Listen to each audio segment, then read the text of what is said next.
First, and all new at 6 months after makeshift camps at UC Davis, Berkeley, and UCLA, as well as violent protests on some campuses, new military equipment approved for campuses today. But UC Davis is not one of them. That's because they didn't ask. In tonight's Politics at Large, there you see Steve live at UC Davis with the controversial history that could be behind Davis's decision not to ask for more. Steve. Yeah, and a lot of people wondering how protests might impact UC campuses this year. Ironically, the UC regents who approved this militarized equipment today in Los Angeles had to clear their chambers because of protests. You can speak in public. This meeting is now adjourned, and I would ask the police officer in charge to please clear the room. Protests stopping the UC Regents meeting over more campus concerns. The UC should prioritize safety through de-escalation, not militarization. We need protection.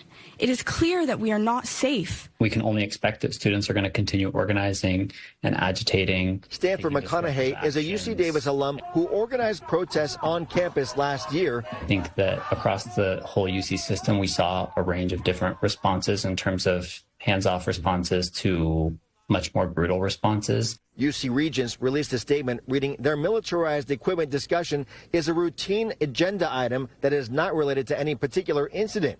UC Davis is one of the UC campuses that did not request more military equipment. It did list its current inventory to the UC Board of Regents, including 2 drones, 20 semi-automatic rifles, 9,500 rounds, and less than lethal options. McConaughey is unsure how protests this year will unfold. I think we're going to have to wait and see. But with the militarization equipment, being reintroduced and universities wanting to buy more into it, it sends a worrying message. Omar Al-Tamimi is a senior policy advocate for the Council on American Islamic Relations.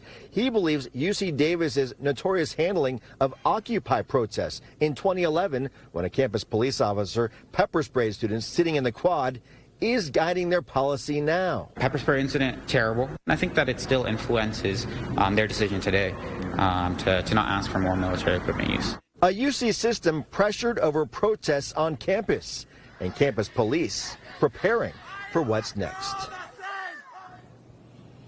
Yeah, a lot of UC campuses have yet to start their classes so far. In fact, UC Davis begins next week.